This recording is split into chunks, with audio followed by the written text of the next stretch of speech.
नमस्कार, मनीषाज किचनमध्ये सर्वांचं खूप खूप स्वागत.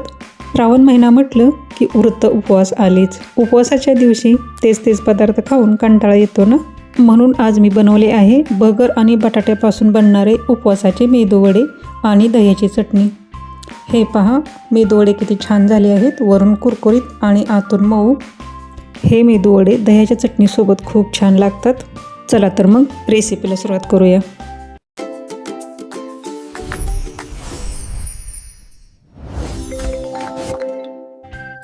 उपवासाचे मेदूवडे बनवण्यासाठी इथे मी 1 वाटी भगर स्वच्छ नीट करून घेतली आहे.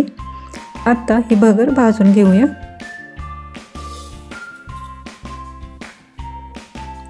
भगर जराशी गरम करून घेऊया. भगर जास्त भाजायची नाही. आता ही भगर एका भांड्यामध्ये काढून घेऊया. ही भगर थंड झाल्यानंतर बारीक करून घ्यायची आहे. जराशी पसरून ठेवूया म्हणजे लवकर थंड होईल. भगर बारीक करण्यासाठी मिक्सरचं छोटं भांडं घ्यायचं आहे म्हणजे पटकन भगर बारीक होईल. भगर बारीक करून झाली आहे. भगरीचं पीठ एकदम बारीक नाही झालं तरी चालेल.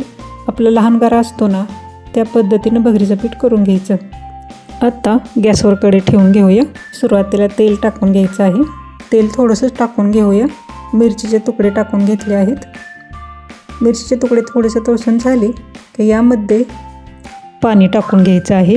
1 वाटी आणि 2 वाटी. चवीनुसार मीठ टाकून घ्यायचं आहे. थोडीशी चिली फ्लेक्स टाकून घेऊया. आता पाण्याला उकळी आल्यानंतर 1 वाटी भगरीचं पीठ यामध्ये मी गरगटून घेत आहे. अशा पद्धतीने एका हाताने पीठ टाकत दुसऱ्या हाताने हलवत राहायचं किंवा पटकन पीठ टाकून लगेचच हलवायला सुरुवात करायची. आत्ता गॅस मंद आचेवर ठेवायचा आहे आणि अशा पद्धतीने भगरीच्या पिठाच्या थोड्याफार गाठी झाल्या असतील तर त्या सर्व अशा फोडून घ्यायच्या आहेत. आत्ता भगरीच्या पिठातील गाठी पूर्ण फुटल्या आहेत. अशा पद्धतीने सर्व बाजूने पीठ हलवून घ्यायचं आहे. गॅस मंद आचेवर ठेवायचा आहे. आत्ता हे पीठ 5 मिनटं झाकून ठेवून वाफवून घ्यायचं आहे. पीठ फार वाफवायची गरज नाही. 5 मिनटात हे पीठ वाफवून होतं. पीठ वाफवून झालेलं आहे. एका भांड्यामध्ये काढून पीठ आपल्याला हे थंड करून घ्यायचं आहे. आत्ता यामध्येच उकडलेले 2 बटाटे किसून घेत आहे. हे पहा, लहान खिसणी. ह्या खिसणीने बटाटे खूप छान खिसता येतात आणि पटकन खिसायला उरकतात. ही बटाटे खिसून झाले आहेत. आत्ता यामध्ये 2 चमचे जाडसर शेंगदाण्याचं कूट टाकून घेतलं आहे आणि 2 चमचे ताजं दही टाकून घ्यायचं आहे. आमच्याकडे उपवासाला जिरी कोथिंबीर खात नाहीत, त्यामुळे मी इथे टाकली नाही. तुम्ही जर उपवासाला जिरी कोथिंबीर खात असाल, जिरी कोथिंबीर टाकून घ्या म्हणजे मेदूवड्याला अजून छान टेस्ट येईल. पीठ मळून झालेलं आहे. यावर थोडंसं तेल लावून घेऊया आणि आत्ता छोटासा गोळा घेऊन याचे आपण मेदूवडे बनवून घेणार आहोत. अशा पद्धतीने एक गोळी घेऊन अशा पद्धतीने हातावर चोळून अशी चपटी बनवायची आहे. आणि हे पहा, अशा पद्धतीने बोटाने त्याला होल पाडून याचे मेदूवडे बनवले आहेत. पहा किती छान मेदूवडा बनला आहे. मेदूवडे बनवण्यासाठी आपले पीठ हे परफेक्ट झालेलं आहे. गोळे किंवा मेदूवडे बनवताना पिठाला अजिबात चिरणे जात नाहीत. पीठ छान वाफलेलं आहे. असं प्रमाण घेतलं तर तुमच्याही घरी असेच मेदूवडे बनतील. अशा पद्धतीने सर्व मेदूवडे बनवून घेऊया. सर्व मेदूवडे बनवून झाले आहेत. आता गॅसवर तेल गरम करायला ठेवून हे मेदूवडे तळून घेऊया. अशा पद्धतीने चेहऱ्यावर मेदूवडे घेऊन सोडले तर हाताला पोळणारही नाही. मेदूवडे सोडताना थोडंसं अंतर ठेवून एक मेदूवडे असे सोडून घ्यायचे आहेत. एकदम फार मेदूवडे तळून घ्यायचे नाहीत. जेवढे कढईमध्ये बसतायत तेवढेच मेदूवडे सोडायचे आहेत.